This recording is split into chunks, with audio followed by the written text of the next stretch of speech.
Fighting persistent high inflation, the Reserve Bank has raised interest rates by 75 basis points to 4.25%.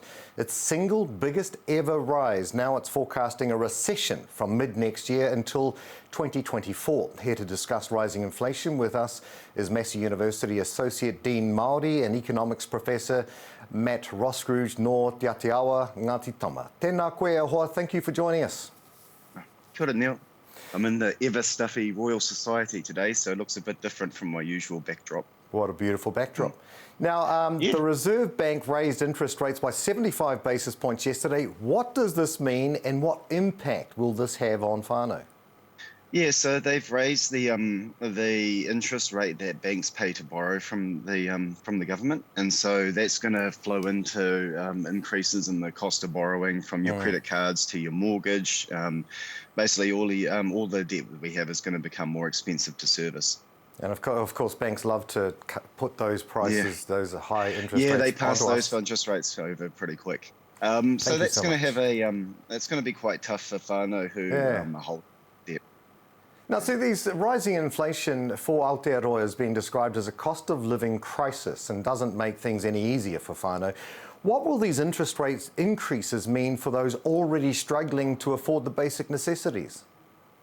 Yeah, I mean, you're going to see, like I was saying, your credit cards, your mortgage rates, all the borrowing that you have is going to become more expensive, especially if you're coming off a fixed rate or you're not on a fixed rate, you're on a floating rate. And so that's going to make that cost of living even harder if you're using debt to survive through this period, or if you're if you're busy sort of paying off or trying to pay down your debt. More of that money is going to have to go into just paying interest. So it's going to be a lot harder for whānau that do have if you've just moved into a new home. I mean, we've seen some people now that are getting into a position where their house is worth less than the mortgage they have against it, and the cost of that mortgage just keeps going up. So it's an incredibly difficult period. And particularly for those already maxed out, whether on credit cards or maxed out on mortgages. So one of the drivers of the cost of living crisis is that wages are failing to rise to meet inflation. Are you seeing many signs that this is starting to change at all? No, so wages have been really sluggish to go up since COVID. They're certainly not keeping up with inflation at the moment. You're starting to see, so you're seeing lots of strikes in the media. You guys have done a few good interviews around those. We're seeing an increase in union membership. So yeah, there are, I think, there's a bit of collective action going on, trying to work to get those wages up, but they're not coming up as fast as you would expect to see. Once they do, that's going to put even more inflation pressure on businesses, I guess, who are running pretty lean at the moment. I suspect what people are doing, rather than asking for a pay rise, is just moving to a different job. Because anecdotally, it seems like there's just so many jobs available at the moment that it's very tempting for people to move to another employer and get that pay increase that way. Sure, I feel that organisations should be required to increase wages to keep up with inflation, and I know it's tough for them to do that. So recent data suggests that the housing market has been cooling for several months. Do you expect increased interest rates will only suppress the market further?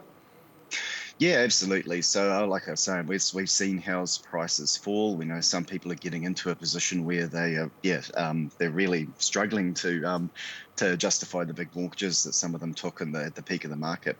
Yeah, I mean, that's the plan, right? The Reserve Bank is raising these interest rates to try and get people to spend less. That's what they're asking us to do. They're telling us to don't have a big Christmas, have a quiet Christmas.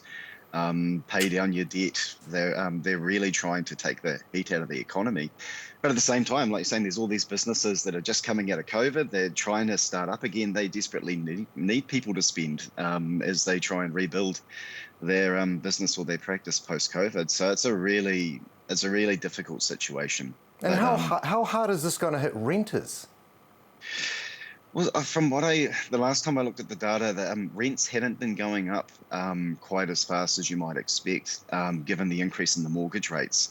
Some of that, I think, is the legislation change that slowed down the rate that your landlord can put up your rent. But obviously, landlords will have to keep increasing rent for the ones that are having to pay down a mortgage. They need to at least be breaking even on those mortgage payments. So you can expect as a renter, I think, to see your rents go up, probably by the maximum that I forget what it is now. Is it 5% every 6 months?